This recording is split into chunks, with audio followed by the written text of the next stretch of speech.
Всем привет! Сегодня приготовим невероятно вкусное шоколадное печенье с трещинками.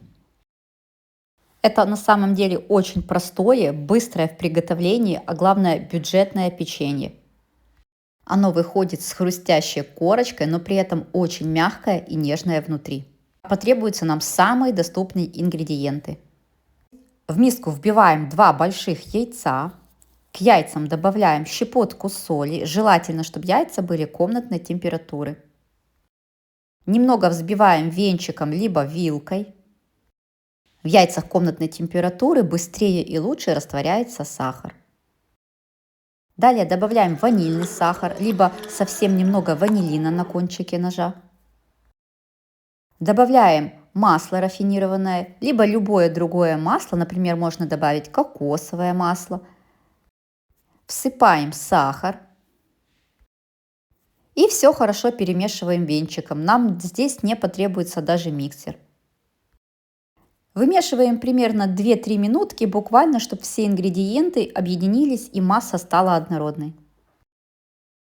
Далее нам нужно просеять муку. В муку заранее я уже всыпала разрыхлитель. И сейчас муку вместе с разрыхлителем я просеиваю в нашу яично-сахарную массу.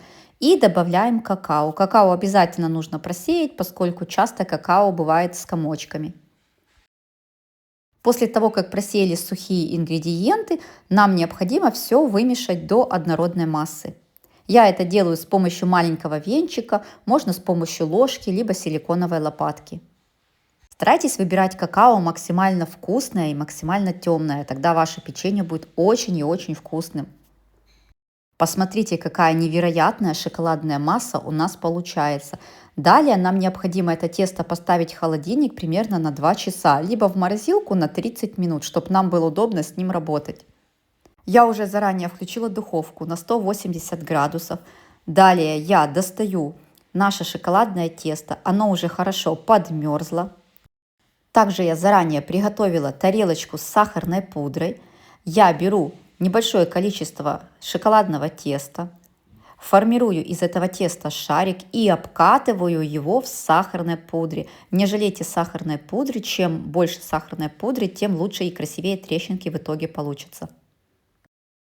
Также по желанию можно в сахарную пудру добавить еще немного мелких орешков и обволакивать вначале тесто в орешках, а потом в сахарной пудре. Тогда у вас получится шоколадно-ореховое печенье. Формируем печенько и выкладываем на противень. Духовка у меня уже почти нагрелась. Обратите внимание, когда я выкладываю тесто уже на противень, шарик немножечко теряет свою форму, потому что тесто я замораживала не очень долго.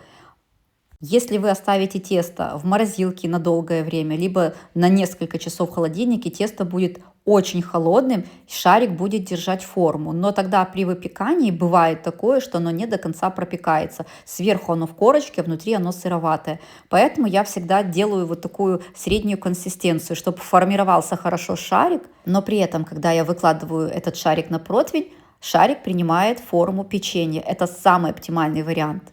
Выпекается такое печенье примерно 20-25 минут. Время может отличаться, зависит от мощности духовки. Ориентироваться нужно по появлению вот таких вот трещинок, и чтобы сверху была такая хрустящая корочка. Когда печенье приготовилось, я даю ему полностью остыть на противне, и только после этого его снимаю. Печенье получается невероятно ароматным, с очень насыщенным шоколадным вкусом. Сверху у него хрустящая корочка, при этом внутри печенье остается очень мягким и нежным. Сейчас я разломаю вам одно печенье, а вы только посмотрите, какое оно внутри. Оно просто невероятное. А самое главное, готовится просто быстро из самых доступных ингредиентов. Друзья, подписывайтесь на канал, пишите комментарии. Это помогает каналу развиваться.